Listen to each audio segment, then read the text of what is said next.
Hi, everyone, and thanks for joining me again for another one of my YouTube videos and Podbean podcasts on my blog, gaudium22.com. Very excited to have a repeat guest on the show. I'm always happy to welcome Dr. Lewis Ayres to the show. He is a scholar of international renown, well versed in the early church fathers and the history of the early church, and as well as just theology in general. Dr. Ayres is professor of Catholic and historical theology at the University of Durham in the UK and professorial visiting fellow at the Australian Catholic University in Melbourne, Australia. Is all that biographical information still true, Lewis? I hope so. Unless I've been fired, it's true. Yeah. Yeah. Well, I once knew a fellow faculty member at my former employer, DeSales University, who was never told that he had been switched from one department to another and that his entire teaching load had been altered while he was away on sabbatical in Ireland. And he didn't find out about any of this till he got home and a student came up and was talking to him about some class that he didn't realize he was going to be teaching. But this, so you never know, Lewis. You never know. You better check. You better still see if you're employed. But anyway, hey, welcome to the show. Yeah. What we're going to be discussing today is a concept that is very much in the news, it seems to me, these days in theological circles, Catholic circles in particular. It's the concept of the development of doctrine. And of course, this has always been an issue, an ecumenical issue between Protestants and Catholics. But now, even internally in the Catholic Church, especially since the Vatican Council, and maybe now on steroids just a bit with Pope Francis, there's a renewed intra-ecclesial debate within the Catholic Church as to what a development of doctrine looks like. Can it involve massive reversals, ruptures? Must it be a strict continuity? What is it? What is it? So I was very interested in talking to Dr. Ayres about this because he is, like I said, a scholar of the early church and the church fathers and Augustine and people like that. But he had a very interesting article in Church Life Journal, which is put out by the University of Notre Dame, edited by Arthur Rossman, the rascal Arthur Rossman. And this was dated June 20th, 2023. And the name of the article is Does Doctrine Develop an Answer? Does Doctrine Develop an Answer in 6 Steps? And I was very impressed by this article. And so I asked Dr. Ayres to come on, and here he is. So let's go through these 6 steps. Hopefully, I've delineated them properly. But before we go into the article in 6, do you have any sort of preliminary remarks you just want to make about the topic of development in general before we go into these specifics? Yeah, thanks very much, Larry, for having me on again. I think the first thing that I want to say is that Newman is my guy here. There's not really been anything written, I think, since Newman's development of doctrine that replaces what he said. There are nuances we need here and there, and there is a certain sort of scholarship, perhaps represented by Nick Lash's book from the late 60s, which says, no, we can't really talk about continuity anymore. But I don't think that's true. I don't think it can be true for Catholics. But I think that Newman is still the guide, perhaps especially now when there are some forces who think that development means radical change that doesn't really seem to have any continuity with before. And we need something a little bit more careful, a little bit more cautious. And returning to Newman is not a bad idea. I couldn't agree more. There's also, I think, Maurice Blondel's version of development of doctrine as well, which I think is very similar to Newman's in many ways, very similar to Newman's in many ways. Perhaps towards the end of the broadcast, too, if you're familiar with the latest work of David Hart, Apocalypse and Tradition, in which he not severely, it's the criticism of a friend, of a sympathizer, where David Hart is critical of Newman's concept of. Are you familiar with Hart's critique of Newman at all? Yeah. Okay. Well, maybe we can get into that towards the end. Trouble with David is David's a lot cleverer than you and me, but I think more and more it becomes unlike Christianity. That's the trouble. Yeah, I think that's a common feeling among many of us who I am certainly not worthy to, fasten the sandals on his feet, intellectually speaking. That is for sure. And I have great admiration for David, great admiration. But I agree with that assessment. Anyway, let's hold that in abeyance for now. Let's begin at the beginning here with your article. Then this concept, the development of doctrine in 6 steps. You begin the article by talking about Gregory of Nazianzus and Vincent of Lerins in his, communitorium or whatever. So maybe you can unpack that for us a little bit. What was the view of development of some of these early church fathers? Yeah. The reason that I begin there is simply to point out that this is a perennial discussion. This is not something that's new, that only occurs because of modern historical consciousness. That really forces it upon us. But there are periods within the church, and the 4th century, 5th century is one, where there are smart thinkers around who recognize that doctrinal expressions have changed, and they are struggling to say something about it. And if you look at those writers, and Gregory Nazianzen especially, one of the first things that you see that I think is really fundamental is the idea that there is a slow emergence of doctrinal teaching is part of what God intends. It's not simply something which happens by accident. It can't be helped. Rather, this is something intrinsic to the very nature of revelation.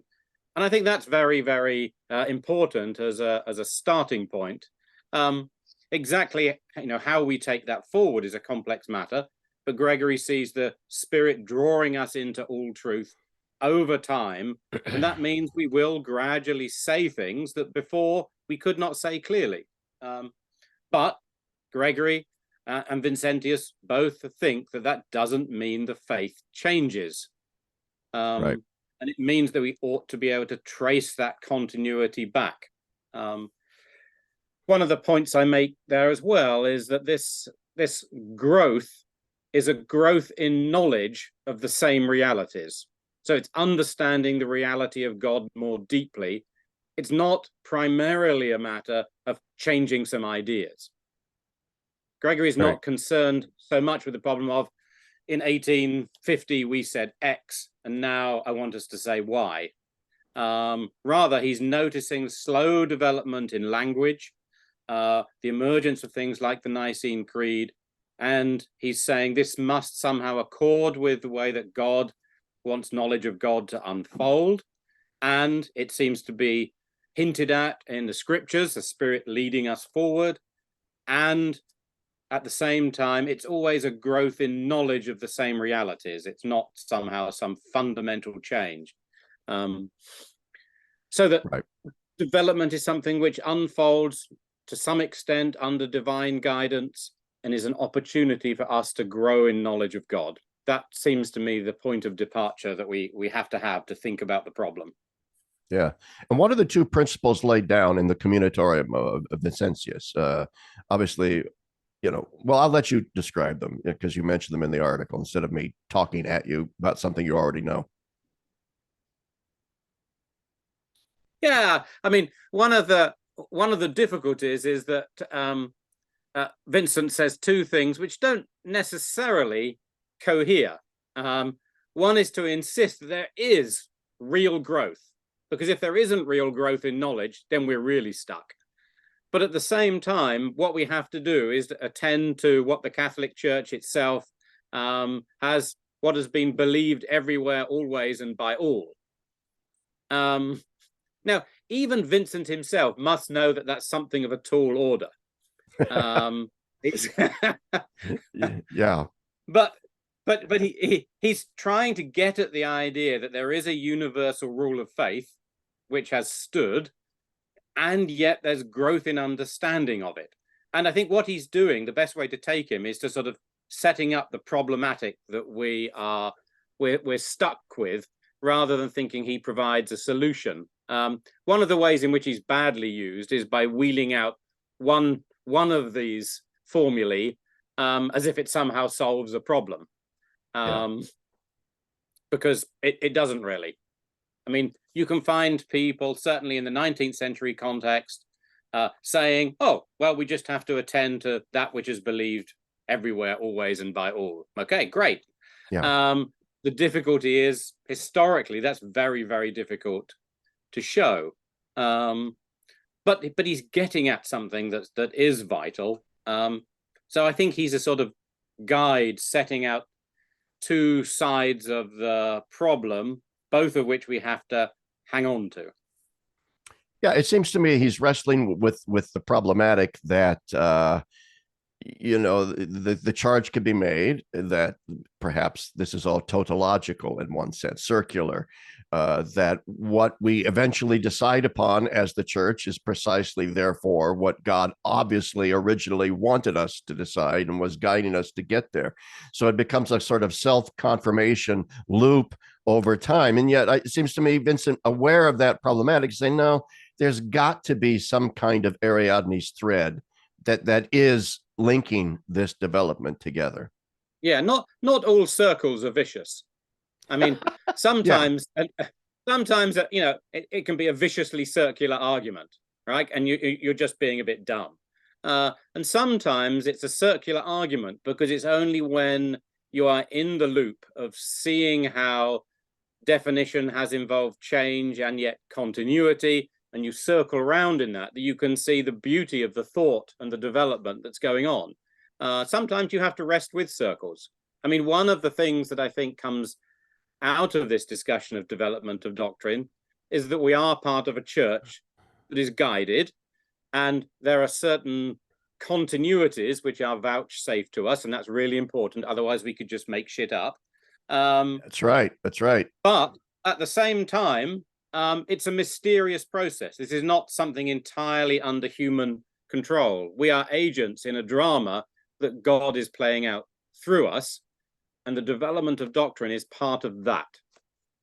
I couldn't agree more, and I'm gonna quote you, Lewis, on that one. Not all circles are vicious, and I'll give you proper attribution, of course. If I may do a certain digression from your article, I was just reading an article sent to me by Jennifer Martin at Notre Dame. Yeah. And it's on it's part of her review of David Hart's book on tradition, but I'm not going to get into her concept of David Hart's book. Instead, on this notion of development, and that the idea in the fathers that this is how God intended this to happen as part of the economy of salvation, as we see in flowing from the Old Testament to the New. She has recourse here to Péguy. And let me just quote from her article, because I think this is great. She goes, in the notes on Descartes and the Cartesian philosophy of Péguy, Péguy establishes the necessity of Christ's memory being preserved, not by miracle or abstract principle, but rather by the living and dynamic processes of historical mediation. He writes, quote, Christ wished to be the material and the object of the exegete and the historian, the material, the object, the victim of historical critique, in order that the incarnation be complete and entire, in order that it be honest, in order that it be neither limited nor fraudulent. His history had to be a human history, subject to the historian, and his memory had to be a human memory, and the memory of him, humanly, defectively conserved. In a word, his very history and memory had to be made incarnate. End quote from Péguy. I think that's a kind of brilliant theological insight that Jenny is appealing to here, that we're not just talking here about some sort of ad hoc theological theory that has now been added on to the simplicity of the scriptural witness, that this is part of the dynamic of the incarnation as such, that memory be preserved, the anamnesis of Christ is preserved, and you said in this mysterious and imperfect process, but nevertheless in rather certain ways. Yeah, I think I can go about 75% with Péguy there, for two reasons. One is that's true. Okay, God enters into history, and it's real history. At the same time, God enters into history in order to preserve teaching as well, so that we will understand who Christ is. The apostolic teaching is preserved. If we don't have that, then it's all gone. So that there's a dual dynamic there, and I think that it's easy to miss that in the excitement of presenting tradition as this exciting new process in which we don't know what's going to happen. You know, and you've seen it, I've seen it. It's a constant. It's exciting. It's all in the future.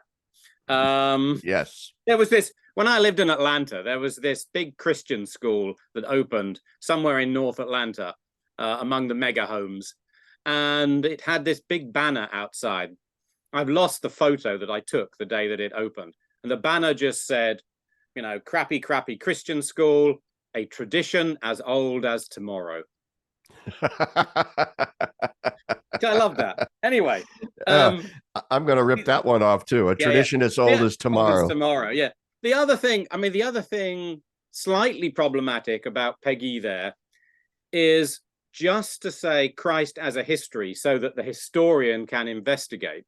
Well, historians come in different kinds and with different assumptions. It's not just a neutral, objective science that we somehow investigate the past with. The eyes of faith are also important when you work as a historian.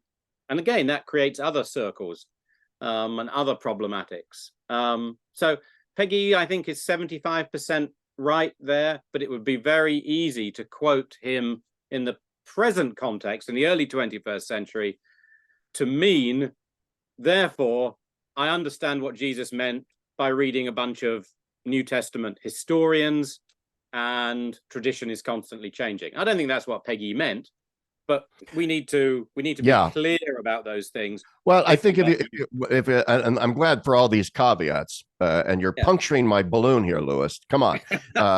I said this was a profound statement, and you now proved that it is not profound, exposing me for the fraud that I am in all of this. But if you read the entirety of Jenny's article, remember the context is she's arguing sort of against David Hart's position here. That, you know, it's just all after the fact, sort of self-justifying, vicious circular sort of reasoning, which she's actually using Peggy to show. And I agree with you. Peggy can be misused in exactly the directions you say.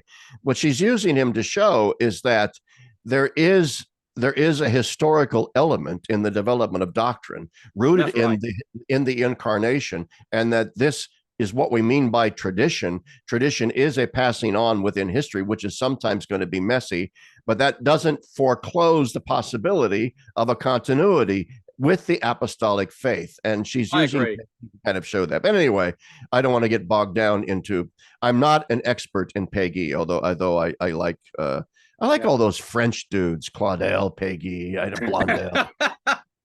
I don't know. I like all these French guys. But anyway, they're onto something, but maybe a little too filled with existential angst now and then. But let's move on then to point number 2. You move on to Newman. All right. And like you said at the beginning, you say, yeah, Newman's my guy. And and you make that point in the article. We're going in developing this concept of development. We're going to lean heavily on Newman. So you begin by discussing Newman's concept of development as a kind of deepening, which you say is very similar to the Father. So maybe this is point number 2, step 2. Yeah. In order to see what Newman's up to, you have to see that he offers you a general analogy. You know, ideas develop. Okay. And he means ideas in all sorts of ways. We have an intuition and gradually it flowers over time. He means that a person has a basic sense of something as a child and gradually they learn more, usually that it's, you know, darker than they thought as they grow up. And that's just the nature of development. But it's important to notice that when Newman really brings this out in its full form in his 15th university sermon, the last university sermon he gave as an Anglican, it's important to see that he links this quite specifically with an idea of what it is that Christ impresses on the soul.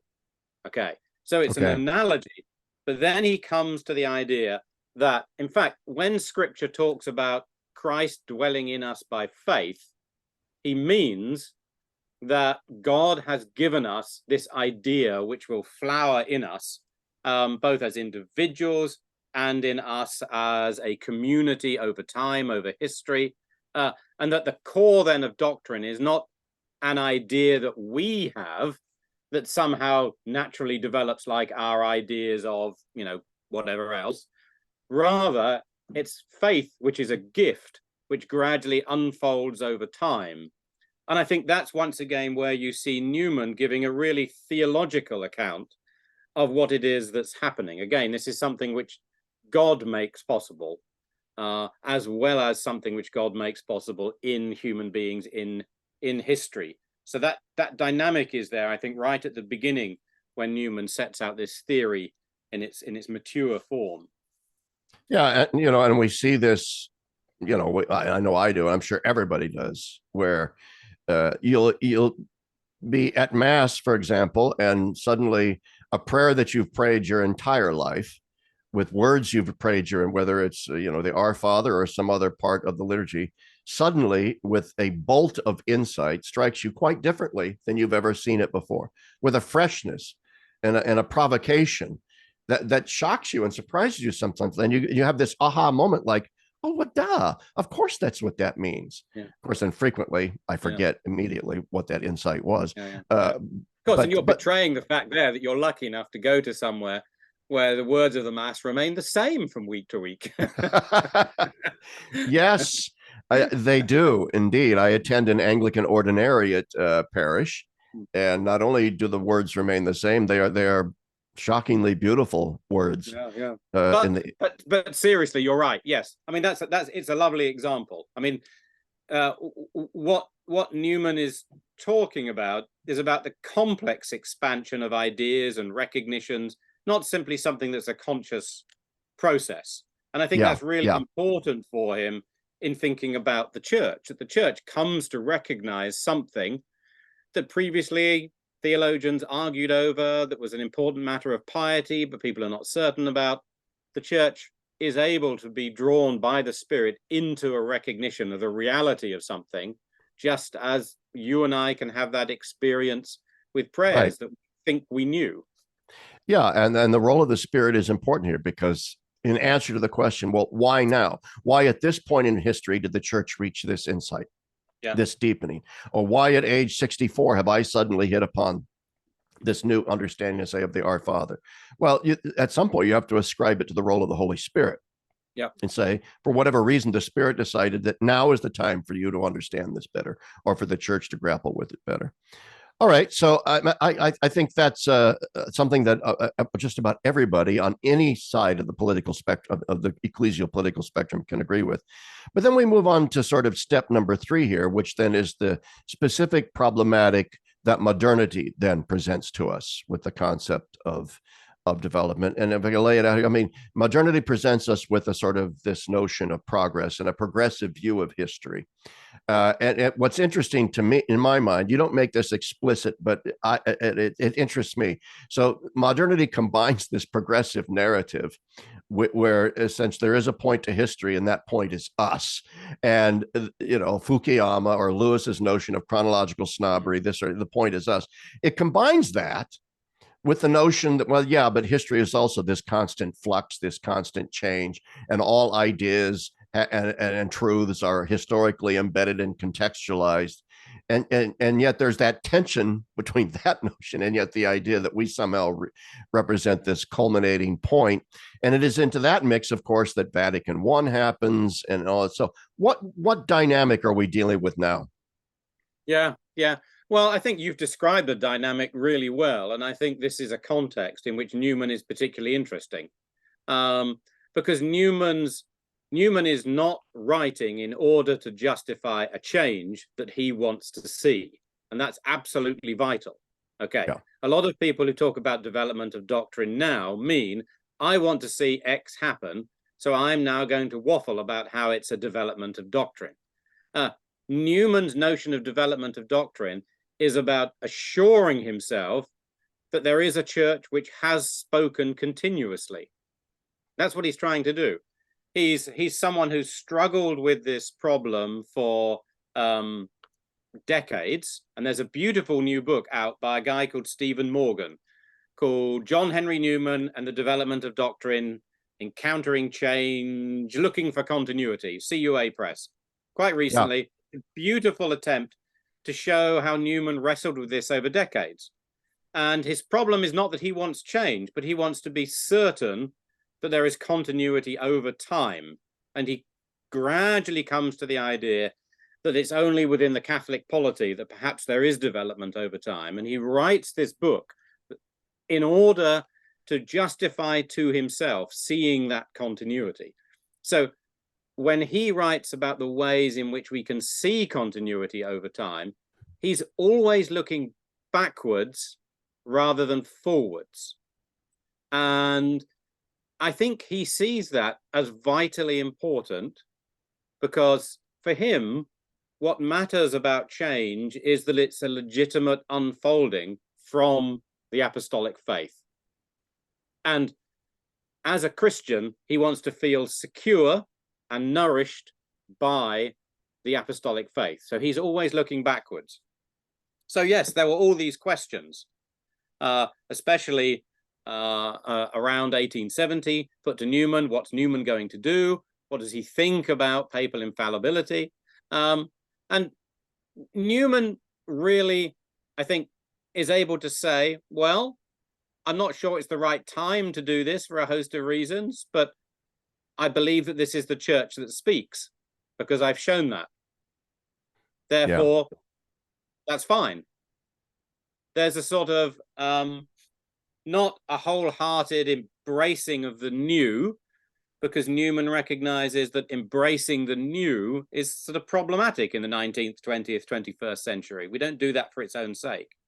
He's concerned that the church remains continuous. Above all, it shows that continuity to the world.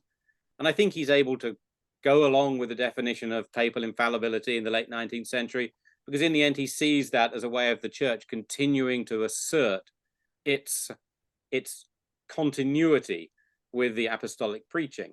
But the caution that Newman shows, I think, is really, really important, given the way that we exist, as you say, in a notion of progress where we are always the end point. Newman knows that he doesn't know what the end point is other than Christ and the judgment. Yeah. So let's dwell on that for a second. That he's been labeled what has come to me an inopportunist, right? That he didn't reject the dogma of papal infallibility. He just thought that it was an inopportune time. But and of course, because he's interested in maintaining continuity. So was he of that point of view primarily because he saw it as creating ecumenical problems, or because he saw it as creating an issue with more secular versions of modernity? And by the ecumenical problems, I mean the constant criticism, of course, of Protestants against the Catholic Church is that it's constantly just making new stuff up, just constantly making new shit up. And is this just not another example of the Catholic Church just inventing something new? And I don't know. I throw that back to you then. Why was he? Yeah. What specifically? I think the exact reasons are not entirely clear. I think what you've just said is a big part of it. Newman's quite worried that this sends the wrong message. Newman has lived a life that's about showing that the church is continuous, and he understands very deeply the sort of problematic notions of progress that are floating around in the 19th century, and he understands entirely the sort of Protestant problematic, or the Protestant charge against Catholicism that you've raised. But of course, Newman's not doing this for ecumenical so much as evangelistic grounds. Yeah, I think that's a better way to put it. Yeah. He wants to draw people into the church, and he's not certain that this is the right thing to do. And I think also, he's he's worried about the dispute among Catholic theologians about this, and that's fair enough. But Newman is always a man of the church. So when the church has spoken, and he's already over a lifetime committed himself to the church as having the ability to speak, on we go. And I think that's always one of the most impressive things about him. Something Yeah, that the sort absolutely. of the newspaper journalistic mind at the time never really grasped. So they're all worried, what will Newman do?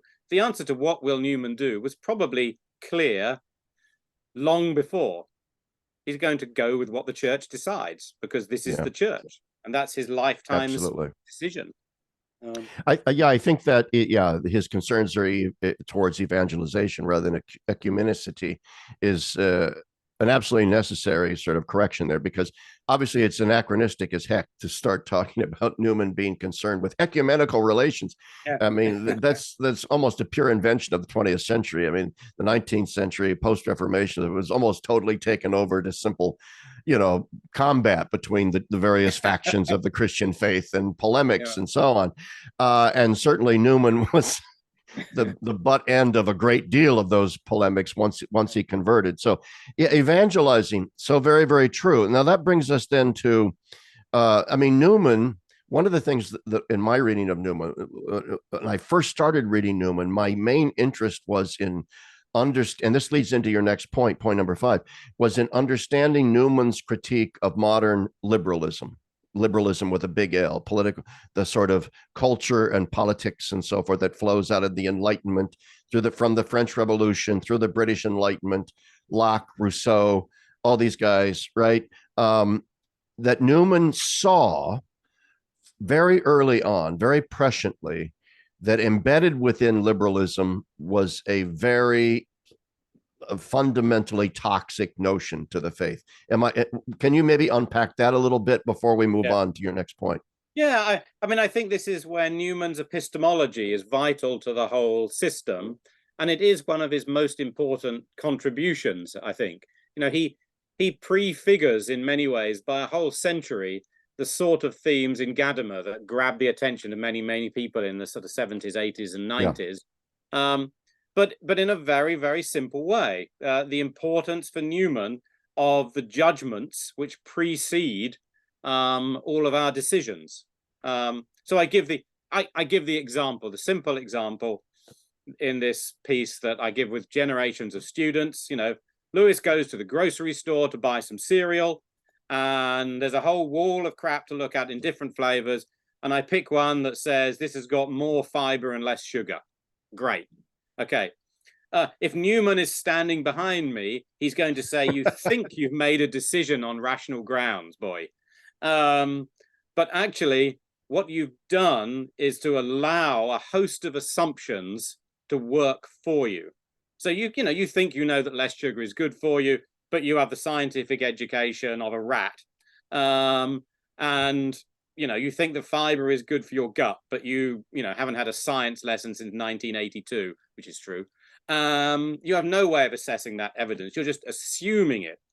But Newman says, don't worry about it, because that's actually how we proceed. I mean, there's a lovely passage in the development, in the Grammar of Assent, where he asks how we know whether Britain is an island. And it's absolutely hilarious, trying to show that we make assumptions. But if that's the case, then we have to think about our reasoning slightly differently. We have to be aware of the antecedent probability of certain things happening.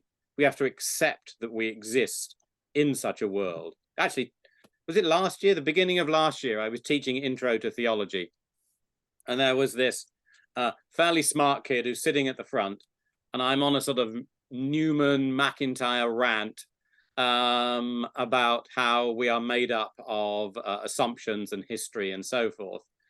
And suddenly she puts her hand up and she says, Professor Ayres, if all that's true, where am I? And we had this really interesting discussion in which she assumed that I must be the free bit somehow in the middle, that there's all these other things that have gone into making you up, but there must be this bit in the middle that's not really affected by those things, because otherwise, where am I? And it was a really interesting discussion to get the students to try and recognize that that's not. In other words, what she was asking, am I a pure construct of some kind? Am I just a construct? You know, Yeah. Is there no there there that there's I no can? there. If there's history, there's no me. Um, but and I think that what and there's something terribly modern in her assumption, obviously enough. And what Newman is doing back in the 1860s here is saying, no, that simply is not how decisions work. And so when you come to think about the difference between the church's decision making and my scientific free decision making, let's not pretend that we're dealing with two different worlds. And I think it's partly apologetic, but it's partly also deeply important for encouraging modern people to recognize who they are and how they make decisions. Yeah, I think this is a terribly important point because, and part of it is an apologetic point, and you're trying to get people to see things because one of my things that I go on, what I'm on about is that we're in a postmodern culture, or postmodern, or whatever you want to call it, but there are elements of just good old fashioned Newtonian modernity that still remain with us, and on a popular level, even amongst like major scientists and major thinkers. And that is that, well, the modern world and science are predicated on facts and things that are provable, and we don't make the kinds of assumptions that faith-based people do, and our reason can be justified. And so it's a question of what are the public warrants for the reason that we embrace as a culture.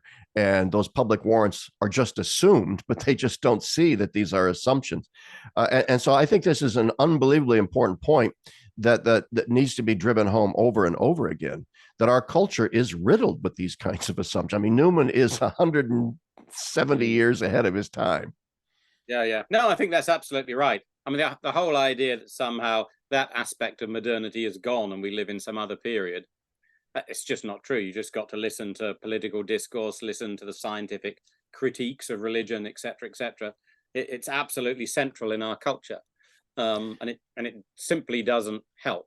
Well, yeah, the whole debate. I don't know. I don't want to get into it, but the whole debate over COVID vaccines and all this, and COVID and the lockdowns and all that, and the constant mantra. I don't know what it was like in the UK, but here in the United States, the constant mantra was follow the science, you troglodytes, you right wing nut jobs. Follow the science. Follow the science. And to which my response, of course, which would have been, I think, Newman's, is like, well, which science? Whose science? There are conflicting voices. You are assuming that anyway, let's not go down that path. So anyway, that was actually point number 4 in your 6 steps. Which, well, I'm glad we got to, which is modernity gives rise to this caricature of reason versus faith. And as Newman correctly points out, ultimately, there are assumptions epistemologically that we all have to make that take us back to certain foundational first principles. And so that then brings me to sort of step number 5 here, that this sort of remains on the level of epistemology and philosophy. What concretely does this then mean for the church's mode of theological reasoning when it comes to talking about the development of doctrine? That's sort of your step number 5 here, the church's mode of theological reasoning. Well, I think this is where you see the subtlety of Newman's thoughts about how we not so much test developments, but look back and envisage the developments which have occurred. Because once again, he's not interested in changing something. He's interested in looking backwards in order to give himself a deeper sense of the tradition, deeper security within it. And there are 2 sorts of things that I'd want to highlight. I mean, one is the importance of fittingness as a concept. So is it likely that given X, Y has developed? It's a very deeply embedded ancient principle that we should work out, well, what is it fitting to say of God, for example? That comes with it a whole host of broad cultural assumptions. We have to learn as theologian, what is it fitting to say about God? We have to think about whether developments which have occurred over the centuries make sense. Do they exhibit beauty? Are they fitting? Do they show order? Do they seem in accord with other theological realities? In order to make those judgments, we have to be well trained. We have to think ourselves into them very cautiously and carefully, which Newman's trying to to perform for you. That's really, really important. And also, this is where you come, secondly, to Newman's idea of the 7 notes of authentic development. Once again, these are not tests that you can apply to something which is happening in the present, so much as they are things that you ought to bear in mind for looking backwards. And what he's trying to do is to separate out the different aspects that we should look for. Continuity in type, I think, is an especially interesting one. So we look at a development and we ask ourselves whether the continuity that we can see, the development that we can see, continues certain aspects that were there in earlier statements. I think in both cases, it's really important to remember that Newman's 15th University sermon begins with Mary pondering all things in her heart. Yes. Right. The model that Newman offers you for the one who thinks about development is Mary pondering things. It's not the sort of investigative historian or the theologian who wants something new. It's Mary pondering things. And I think that's because this whole question of exploring the history of the church and development is something that he takes to be the task of someone who is at least seeking to develop a mature faith, a subtle ability to investigate different phenomena, who's attentive to what it is that the Spirit gives. It's a multifaceted form of attention that is not easily taught or attained. But I think he's trying to show you that it's plausible, it's possible. We can have hints of that. We can see the slow unfolding of the Spirit's guidance in the history of the church, even as much as we also must see it often as tragedy. And that's absolutely fine. But it's a task for the Christian imagination as much as anything else. That speaks directly to the Balthasarian soul within me. You mentioned in your article, I have to apologize to my listeners. I'm suffering from allergies this morning, so my voice is a little gravelly. But anyway, you mentioned in the article something about, I can't remember the exact quote. You said something about theologians looking away from their studies to look up at the icons of the saints, hanging on the wall. And of course, that's a very Balthasarian idea as well, the coming together of theology and sanctity, where you develop theology, as Balthasar famously said, on one's knees, praying, which is another way of just saying, Mary pondered these things in her heart, which means that the proper stance of theologians, but then of the church as a whole, is a contemplative stance.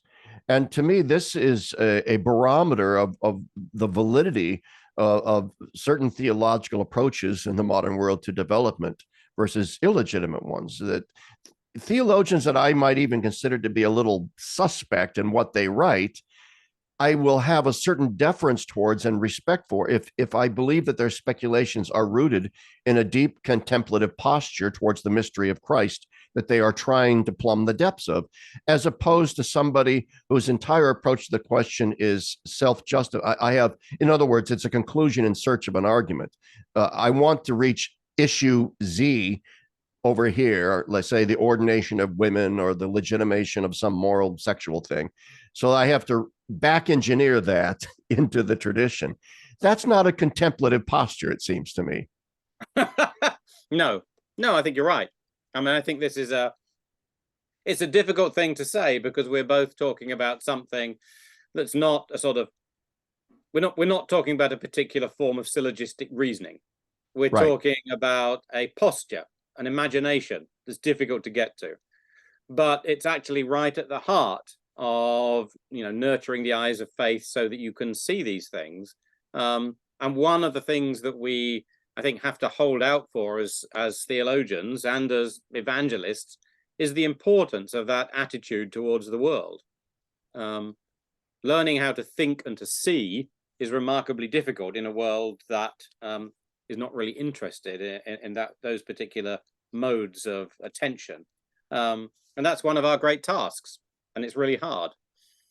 Yeah, and it is. And it calls for the need, actually, for the importance even though I'm very sort of critical of it often, the importance of theology. I just did a podcast with a friend of mine. We were talking about the importance of deep theology, and how deep theology is so neglected by so many in the church today, and sadly, even by some of the highest leaders of the church today. There's this disparagement of doctrine and the disparagement of theological reflection upon doctrine and the kind of theological reasoning that the church is engaged in for 2,000 years, as if all of that represents a kind of pharisaical hair splitting. And I find that to be a very dangerous trend. Yeah, I think I think that from a variety of different schools today, it's apparent you can be a Thomist, you can be a sort of ressourcement type like myself, but it's important for us to advocate for the fact that close attention to the basic theological ideas, what does the cross mean, who is God, these are absolutely the foundation of theological arguments. You can't simply leap to something called contextual theology and start waffling away if you can't actually talk for an hour about the Incarnation. Yeah. I mean, I remember a wonderful argument when I was teaching at Emory on a search committee, in which I admit I was being me, and someone asked me what it was that I wanted to ask candidates who were coming in for interview. And I said, I think I'll just ask them how they would explain the Incarnation to some first-year MDiv students.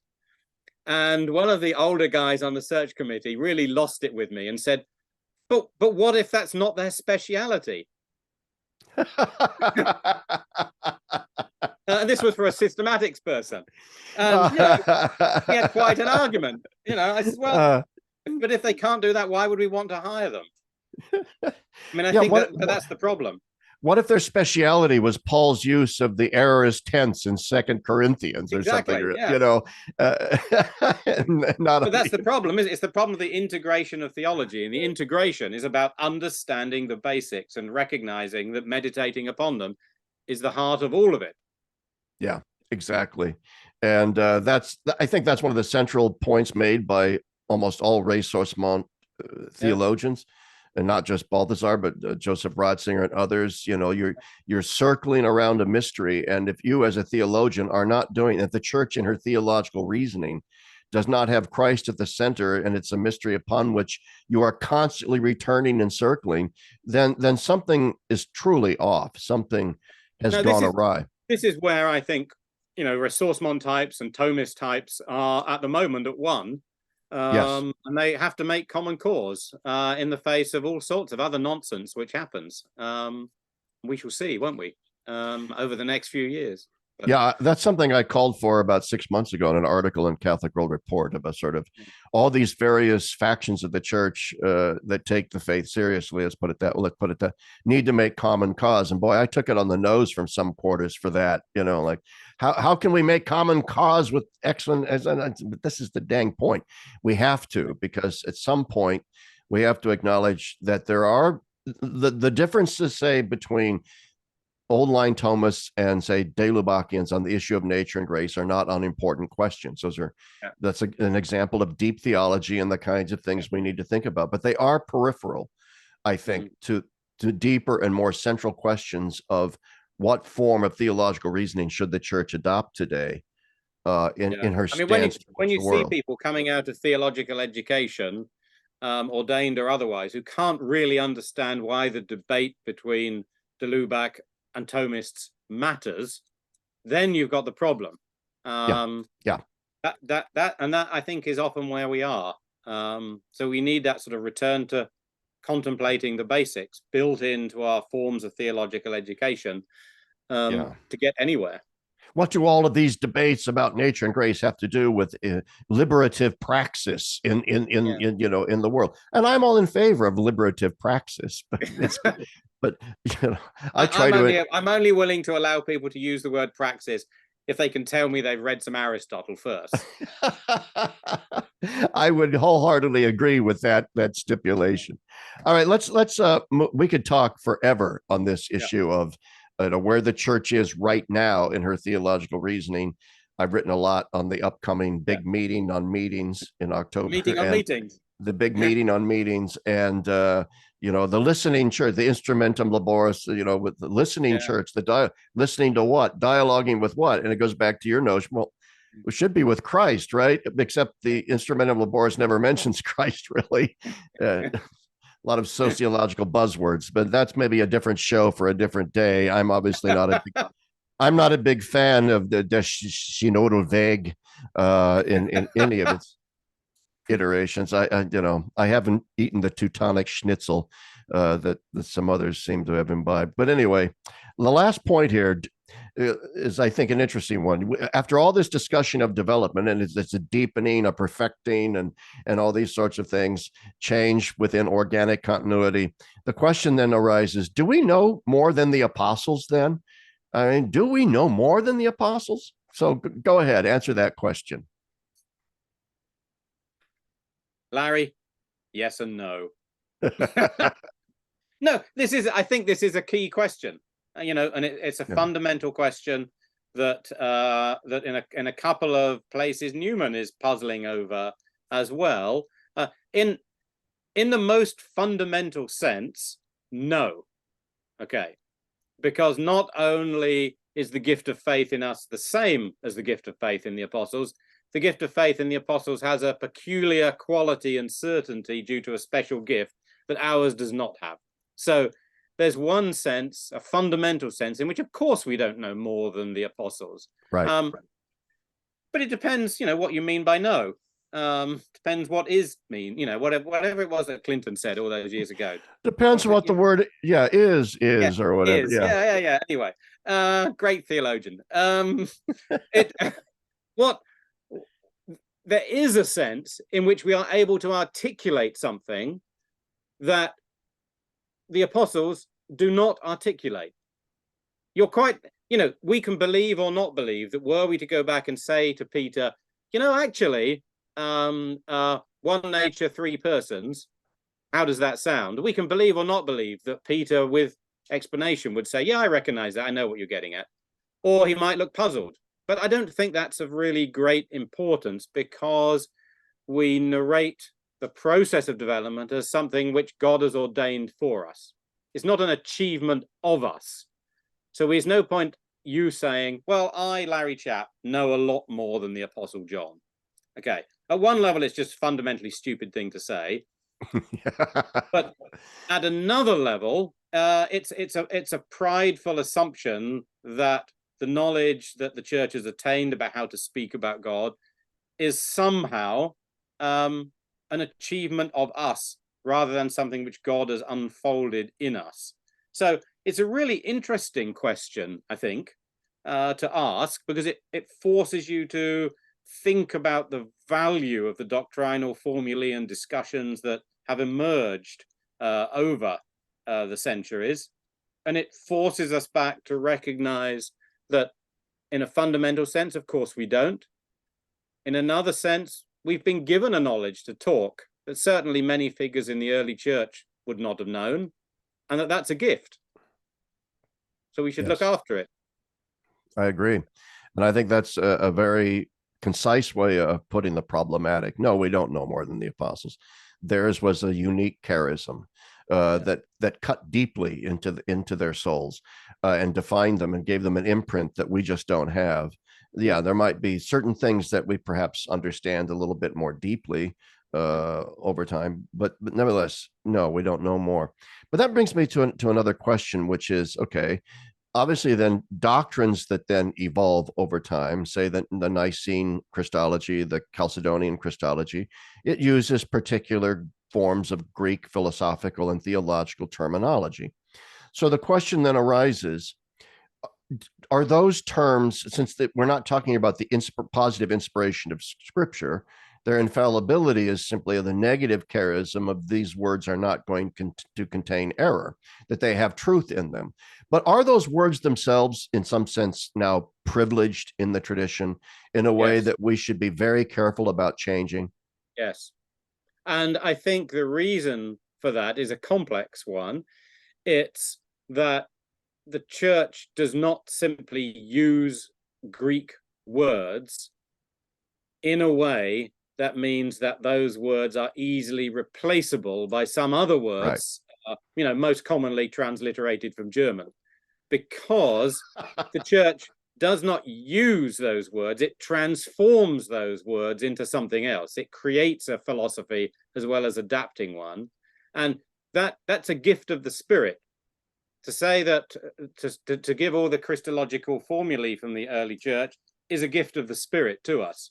We have no good reason for thinking that we can somehow strip out the bits we don't like and doing something else. Rather, it's important for us to accept that we have been given that period as a foundation for the faith, and that the church uses and transforms philosophical notions which remain with us. Absolutely. Now that's gonna piss off all sorts of people, but it seems to me an inescapable fact. Otherwise, you find yourself going down the lines of discussions about faith on the one hand and culture on the other, that philosophically are really pretty thin. Yeah, and well, Joseph Ratzinger, by the way, wrote things that were very similar to what you just said. That there was a problem that arguing against the Hellenistic thesis that the church was corrupted by all of this Hellenization. And Ratzinger goes, no, this was a providential coming together of the Judaic, Christian, and Greek worlds, and out of that cauldron, Christianity forged this unique worldview. I mean, come on, notions such as words such as person and prosopon and nature and hypostasis, all of and homoousios, these are all terms that were Greek and Latin and so on, and oftentimes there were difficulties in translating between the Greek and the Latin that caused misunderstandings.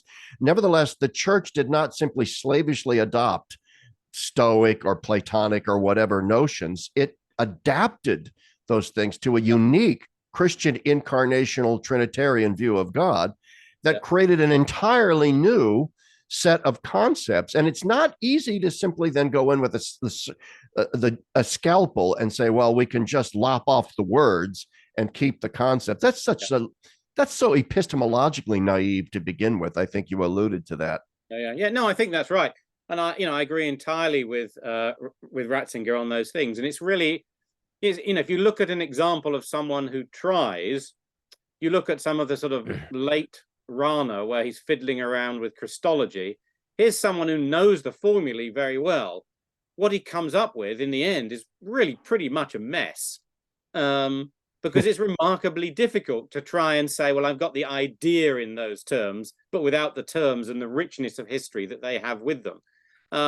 It's far better that we recognize that's a heritage we have to spend time in our theological education passing on to people and developing an awareness of. That's fine. No one said theology was going to be easy. Yeah, that's true. And not to recognize that in adopting new terminologies, you're adopting actually new philosophical constructs. I mean, you use the example of Rahner. Rahner can say, I'm simply taking the old ideas and putting them in new dress. But in adopting the language that he does, he's essentially adopting a Kantian worldview, a Kantian epistemology to which he's answering, which creates an entirely different theological matrix from that of the received tradition, which had negative consequences. No, the church, in learning theology, you're learning in part a culture. You're learning a tradition and a culture that's changing. More is added, fine, great, but you're still also learning a culture and a tradition, and that's what it's about.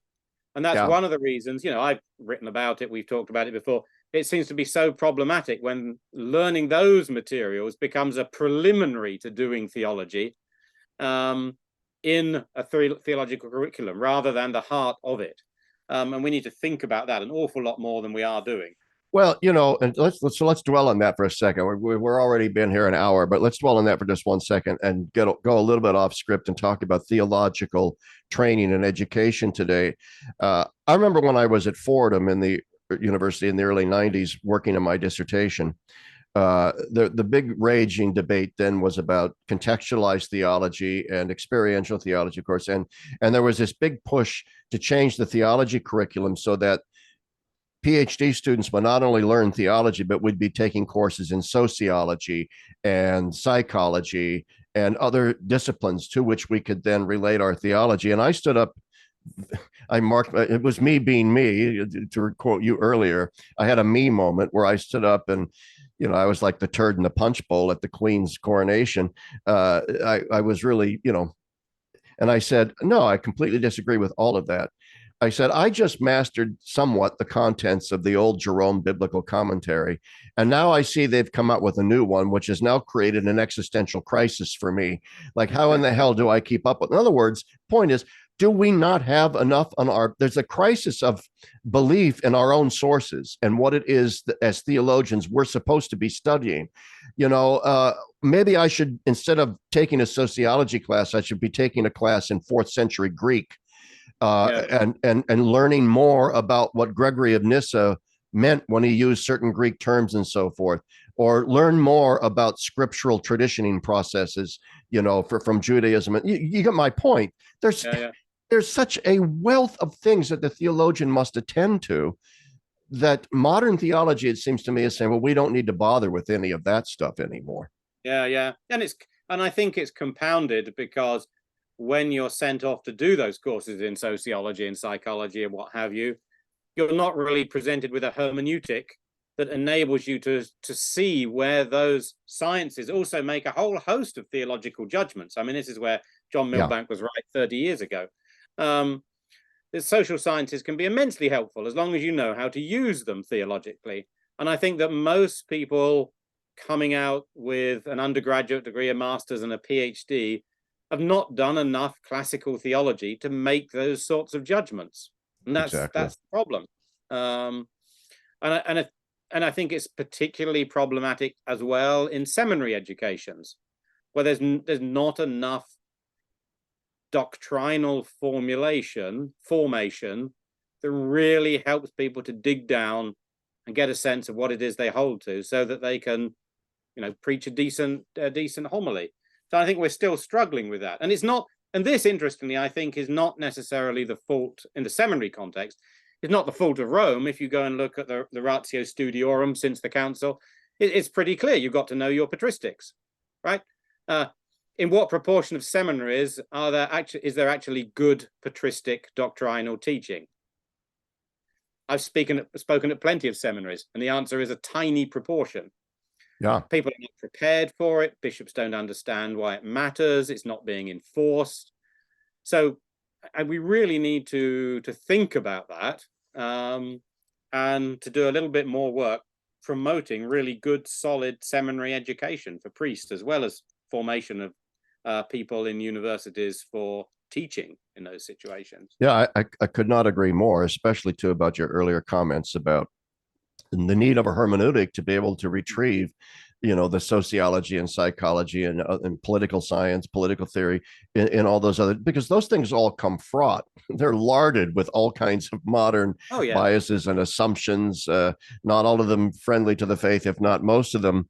And so my view would be that theological education needs to attend more to the patristics, to the sources, to scripture, to Aquinas, the commentatorial tradition, the ressourcement guys, the entire history of 20th century theology, and then encourage theologians to be a bit of an autodidact when it comes to some of these other disciplines.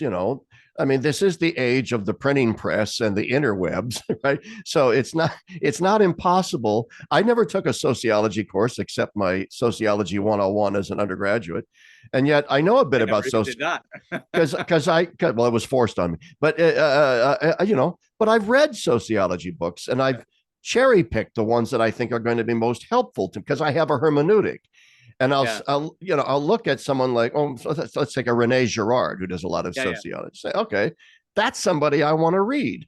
Anyway, I think these are all terribly important questions, and I am no expert at all. You know more than I would of what's really going on in seminaries and houses of theological education these days. I know that my alma mater, Fordham, has sort of jumped the shark these days, it seems to me, and gone insane. But I don't know if that's places have. I mean, there are good things happening, but there's not enough reflection on what a theological curriculum should look like for good theological reasons. It gets professionalized, divided up into little bits. Everyone's got their little kingdom, There's not enough intellectual reflection on that, and we really need that, because otherwise, the waves will wash over us. Well, and to come back full circle then to the topic at hand as we close out our conversation, that kind of theological education, deep theological education, is absolutely necessary in order to have a proper understanding of what we mean when we say that doctrine develops. That we're not engaged in some sort of Joachim of Fiore landscape here where God is doing a new thing is a justification for just about anything. Yeah. No, and it's a big problem. And as you say, there are a whole host of issues where that's precisely the argument that seems to me to be made. Because it's new, it must be revelatory and exciting. Well, we need to think again about what we mean. Amen. And let's let that be the last word. Okay. Yep. All right. Yep. Thank you for your time. I know you're in the UK. You're 5 hours later than I am here. It's early in the morning for me. Thanks a lot. This was a great conversation, Lewis. Great to talk, Larry. All right. I'm going to stop the recording.